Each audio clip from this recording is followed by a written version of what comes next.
Hai, Assalamualaikum semua. Saya Dr. Ikram. Pada video kali ini saya akan share dan kongsi dengan anda berkaitan kesihatan wanita, iaitu beberapa perkara berkaitan dengan period yang tidak teratur. Jom kita saksikan.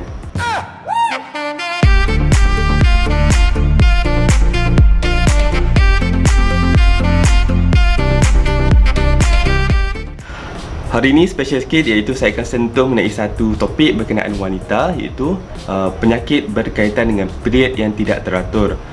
Penyakit ini sebenarnya agak common, selalu kita jumpa di klinik, dan sebenarnya ada beberapa preparation ataupun persediaan yang pesakit perlu buat sebelum datang ke klinik dan berjumpa dengan doktor untuk mendapatkan konsultasi dan rawatan berkaitan penyakit ini. Ada beberapa perkara yang pesakit perlu tahu sebelum mereka datang jumpa doktor. Yang pertama ialah berkenaan kitaran haid ataupun kitaran period. Setiap individu adalah lain mengenai kitaran period mereka. Sebelum pesakit itu datang, biasanya saya akan menasihatkan dahulu mereka tanda di kalender masing-masing, iaitu hari pertama mereka datang period, berapa hari period itu datang, dan juga next period itu pada tarikh sekian-sekian. Okey, bila kita tanda di kalender itu, jadi kita akan dapat tahu secara exact, secara tepat berapa kitaran haid yang betul. Sebagai contoh, saya ambil yang normal adalah dalam 28 hingga 35 hari sahaja. Sekiranya kurang daripada 28 ataupun terlebih daripada 35 hari, jadi period itu dianggap tidak normal dan tidak teratur. Jadi pada masa inilah kami sebagai doktor, kami perlu tahu cerita di sebalik period yang tidak teratur. Mungkin ada beberapa sebab yang menyebabkan period itu tidak seragam dan tidak teratur. Dan kebanyakannya, almost 40% wanita tidak tahu pun cycle period mereka. Mereka kadang-kadang anggap benda itu tidak penting, tapi kami sebagai doktor, kami nak tahu sama ada period itu lengkap ataupun tidak, dan melalui itu kami dapat tahu sedikit mengenai penyakit yang mungkin dialami oleh pesakit. Kebiasaannya, punca pertama yang menyebabkan period tidak teratur ini adalah disebabkan kehamilan. Kalau hamil ini adalah salah satu faktor yang paling common menyebabkan period anda tidak seragam. Tapi ada setengah kes juga yang simptom pada awal kehamilan mungkin berlaku pendarahan. Yang ni saya tak ambil kira lah. Okay. Untuk mengesahkan kehamilan, ujian air kencing perlu dibuat untuk memastikan betul ataupun tidak pesakit itu hamil. Dan juga kita kena lihat secara menyeluruh. Contohnya, pesakit itu mesti ada simptom lain. Contohnya ada morning sickness, iaitu kealahan, dan ada perubahan pada diri, suhu badan yang berubah, dan kadang-kadang ada pesakit yang komplain kerap kencing. Jadi ini semua akan menandakan pesakit itu hamil, dan ini adalah salah satu sebab kenapa period itu tidak teratur. Yang kedua, punca kedua juga mungkin disebabkan oleh penyusuan badan, iaitu kalau ibu yang mengandung dan melahirkan anak, mereka menyusukan anak mereka. Jadi pada masa ini hormon tertumpu kepada penghasilan susu.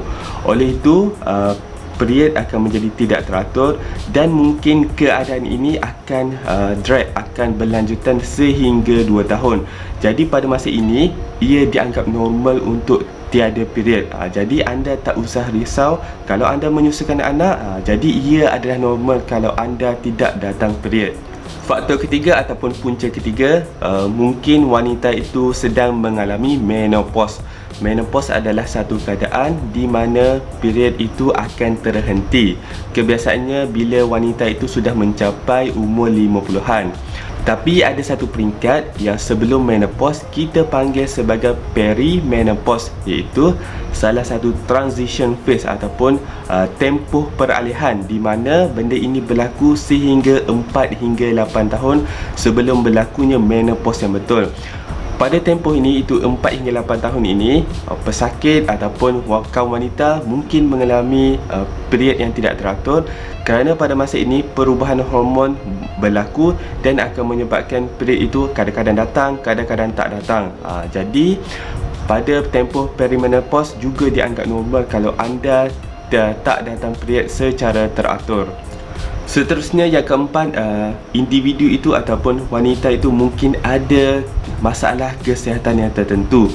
Contohnya ovarian cyst, iaitu polycystic ovarian cyst. Yang ini adalah salah satu sindrom yang mungkin menyebabkan masalah kesuburan, tak datang period dan perubahan rupa fizikal. Kalau doktor suspek benda ni, jadi ia akan membuat rawatan yang spesifik dan akan membuat siasatan yang lengkap berkenaan penyakit ini. Penyakit yang lain adalah seperti thyroid ataupun prolaktinoma dan juga masalah kencing manis yang tidak terkawal.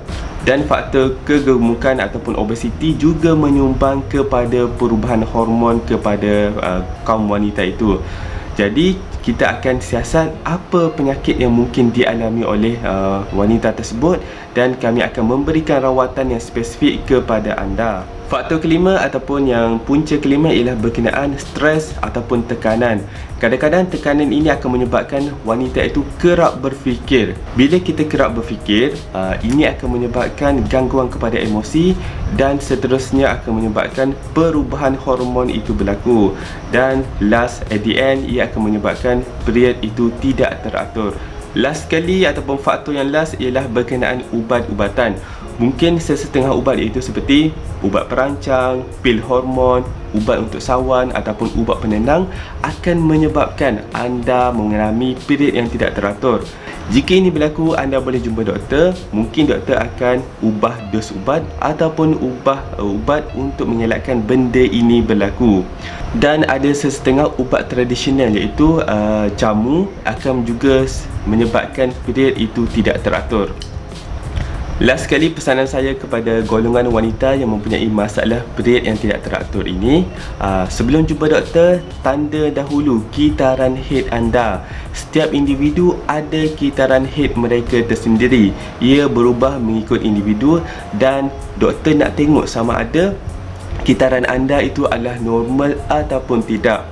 Yang kedua, saya nak pesan, sekiranya benda ini berpanjangan, iaitu selama 2-3 bulan, pergilah jumpa dan konsult doktor kerana mungkin anda mempunyai penyakit yang lain, bukan masalah hormon.